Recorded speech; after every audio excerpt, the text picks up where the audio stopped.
ఈ ఫిదా సంబరాలు అని ఎందుకు పెట్టాల్సి వచ్చిందంటే, సో ఈ సినిమా ఎంత సెన్సేషనల్ అయిందనేది అందరికీ తెలుసు.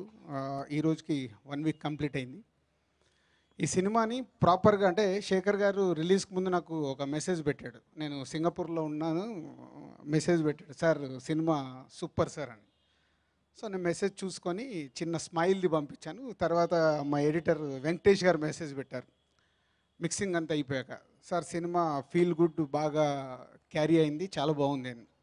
సో శేఖర్ గారికి, వెంకటేష్ గారికి, నాకు ఆల్మోస్ట్ పోస్ట్ ప్రొడక్షన్ దగ్గర నుంచి సినిమాని నాకు చూపించినప్పుడు కూడా నేను బయటకు వచ్చి అదే సార్ బాగుంది, ఇది చాలా మంచి సినిమా అవుద్ది అని ఒక ఫీల్తో ఉండేవాళ్ళము. ఆ 2 మెసేజ్లతోని ఐఎమ్ వెరీ హ్యాపీ. అంటే మేము అనుకున్న రిజల్ట్ రాబోతుందని. కానీ రిలీజ్ రోజు సో రిలీజ్కు ముందు ఇక్కడ ప్రివ్యూ వేసాం. అల్లు అర్జున్ గారు, అరవింద్ గారు అండ్ వరుణ్ వాళ్ళ ఫ్యామిలీ అందరు చూస్తున్నారు. స్క్రీన్ వెనకాల స్పీకర్ ఫ్యూజ్ పోయి ఆఫ్ అయిపోయింది. మేము వెళ్ళి సినిమా చూస్తుంటే డైలాగ్స్ వినిపించట్లేదు. వాళ్ళకి ఏం అర్థం అవుతుంది, ఏం అర్థం కావట్లేదు. మాకు టెన్షన్, నాకు శేఖర్కి వెంకటేష్కు అక్కడ బయట తిరుగుతున్నాం. వాళ్ళకి ఏం అర్థం అవుతుంది, వాళ్ళకు డైలాగ్స్ అర్థం కాకుండా ఫుల్గా రీచ్ కాకుండా వాళ్ళు బయటకు వచ్చి చాలా బాగుంది సినిమా అన్నారు. సో అప్పుడే శేఖర్ గారితో, సరే ఇది ఇక్కడ కాదు, ఇక్కడే బాగుందంటే ఇది థియేటర్కి వెళ్ళిన తర్వాత ఇంకో లెవెల్లో ఉంటుందని. సో సినిమా రిలీజ్ అయింది, యూఎస్ నుంచి రిపోర్ట్స్ వచ్చాయి. తర్వాత ఫస్ట్ యూఎస్ తర్వాత నెల్లూరు నుంచి కాల్ వచ్చింది. నెల్లూరు నుంచి కాల్ రాగానే నాకు ఫస్ట్ బొమ్మరిల్లుకి ఇలాగే కడప నుంచి కాల్ వచ్చింది. అమ్మయ్య ఇంత క్లాస్ సినిమా మాస్ ఆడియన్స్ కూడా రీచ్ అయిందని అప్పుడు ఫీల్ అయ్యాను. ఆఫ్టర్ బొమ్మరిల్లు మళ్ళీ నెల్లూరు నుంచి ఈ సినిమా కాల్ వచ్చినప్పుడు అంత ఎగ్జైట్మెంట్ వచ్చింది. సో ఫైనల్గా ప్రసాద్కి వెళ్ళాను, ప్రసాద్లో చూశాను.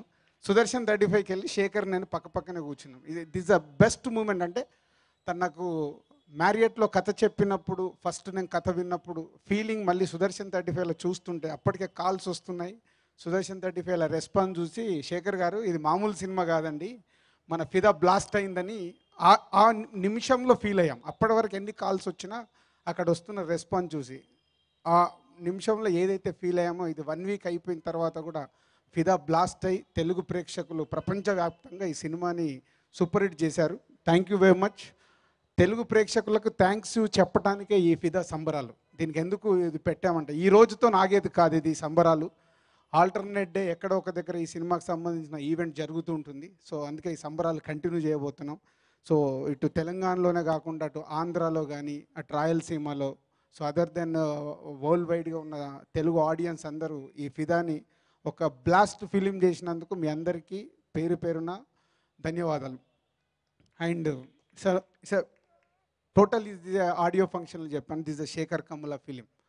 సాధారణంగా నేను ఒక సినిమాకి వర్క్ చేసేటప్పుడు నా ఇన్వాల్వ్మెంట్ ఉంటుంది. అది ఎనీ డైరెక్టర్ అంటే మ్యూజిక్ దగ్గర కావచ్చు, ఇంకెక్కడైనా నేను ఇన్వాల్వ్ అవుతాను. ఈ సినిమాకి అనుకున్నప్పుడే నేను ఫిక్స్ అయ్యాను, ఇది శేఖర్ కమ్ములకి ఇన్వాల్వ్ అవుతే ఇది కిచిడి అయిపోద్ది. సో నేను ఇన్వాల్వ్ కాకుండా టోటల్ శేఖర్ కమ్ములకి అప్పచెప్పేయాలని అదే అప్పచెప్పాను. వెంకటేష్, మా ఎడిటర్ వెంకటేష్ ఒక్కటే శేఖర్ కమ్ములతో సినిమా గురించి ట్రావెల్ అయ్యేవాడు. అప్పుడప్పుడు నన్ను పిలిచి ఇది ఫస్ట్ హాఫ్ రెడీ అయింది చూసుకోండి, సెకండ్ హాఫ్ రెడీ అయింది చూసుకోండి, సాంగ్స్ ఎడిట్ అయినాయి చూసుకోండి అన్నప్పుడు నేను ఎడిటింగ్ రూమ్కి వెళ్ళి చూడడం తప్పితే ఎక్కడ ఇన్వాల్వ్ కాకుండా దిస్ ఎ శేఖర్ ఫిలిం అని నేను ఆడియో ఫంక్షన్లో చెప్పడం జరిగింది. ఈరోజు ఇంత పెద్ద సక్సెస్ అయ్యాక కూడా అదే మాట చెప్తున్నాను. It's a Sekhar Kammula film. Just Dil Raju for this film only producer. తను సెలెక్ట్ చేసుకున్న ఆర్టిస్టుల దగ్గర నుంచి, తను సెలెక్ట్ చేసుకున్న తన టెక్నీషియన్స్ దగ్గర నుంచి ప్రతి ఒక్కరిని శేఖర్ గారు అనుకొని నాకు చెప్పేవాళ్ళు. అనీష్ కానీ కో డైరెక్టర్గా తను ఫోన్లు చేసి చెప్పేవాళ్ళు. శేఖర్ కూడా చెప్పేవాడు కాదు నాకు, నేను ఇలా అనుకుంటున్నాం సార్, ఇది ఒకసారి చూడండి సార్, ఇలా అనుకుంటున్నాం సార్. వాట్సాప్లోనే ఆల్మోస్ట్ మాది 90% కన్ఫర్మేషన్స్ జరిగాయి. So Anish thank you. So almost మా ఇద్దరి మధ్యలో పోస్ట్ మ్యాన్ పని నువ్వే చేసావు ప్రతి ఒక్కటి. Thank you very much. And thank you Venkatesh గారు. యాజ్ ఏ ఎడిటర్గానే కాకుండా ఈ సినిమాకి శేఖర్కి is a main right hand.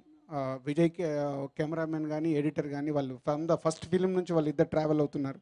So లక్కీగా విజయ్ కుమార్ నా ఫస్ట్ దిల్ సినిమాకు కూడా డిఓపి. సో వెంకటేష్ గారు చాలా సినిమాలు మా బ్యానర్లో చేశారు. సో మా ఇద్దరు కూడా చాలా మంచి వేవ్ లెంత్. అంటే ఒక సినిమాకి రైట్ వేవ్ లెన్స్ ఉంటే ఇలాంటి రిజల్ట్స్ వస్తాయి.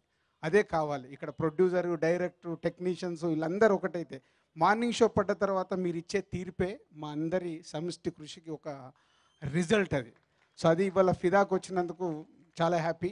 సో శేఖర్ గారు thank you very much. After long time బొమ్మరిల్లుతో మళ్ళీ మా బ్యానర్కి సినిమాని పోలుస్తున్నారు. Thank you very much sir. And Varun, Pallavi, Raja and వదిన క్యారెక్టర్ పేరే మర్చిపోతాం, Saranya and other friends everyone thank you. And అత్తమ్మ, ఫాదర్ ఒక్కరని కాదు, అంటే వాళ్ళు సెలెక్ట్ చేసుకున్న విధానంలో నుంచి ఇవాళ అరవింద్ గారు మాట్లాడిన హార్ట్కి టచ్ అయ్యే క్యారెక్టర్లు మన ఇంట్లో చూస్తున్నట్టుగా ఉన్నాయి. శేఖర్ గారు సెలెక్షన్ చేసుకున్న బాన్సువాడ కానీ. సో తెలంగాణలో లొకేషన్స్ అన్నప్పుడు వరంగల్కి వెళ్ళండి, కరీంనగర్కి వెళ్ళండి అని చెప్పాను నేను. వాళ్ళు వెళ్ళి నిజామాబాద్కి వెళ్ళారు. మళ్ళీ నిజామాబాద్ అంటే మా డిస్టిక్. సో ముందు నేను వరంగల్, కరీంనగర్కు డీవియేట్ చేసా, వాళ్ళు వెళ్ళి నిజామాబాద్ని సెలెక్ట్ చేశారు. So thank you sir. అది కూడా ఒక గ్రేట్ ఆపర్చునిటీ. ఒక నిజామాబాద్ జిల్లా నుంచి వచ్చిన నాకు మళ్ళీ మా జిల్లాలో ఒక అద్భుతమైన సినిమా తీసి మా సంస్థతో పాటు అక్కడ కూడా అంటే దిల్ రాజు మా నిజామాబాద్ సినిమా తీశాడని చెప్తున్నందుకు అదొక మూమెంట్. అంటే అది అనుకుంటే జరగవు, ఇవన్నీ అన్ఎక్స్పెక్టెడ్గా జరగాల్సినవి. అలాంటి ఎన్నో మూమెంట్స్ని ఈ ఫిదా మాకు ఇచ్చింది. ఫిదాని కూడా ఇంత పెద్ద సక్సెస్ చేసిన ప్రేక్షకులకు మళ్ళీ థ్యాంక్ యూ వెరీ మచ్.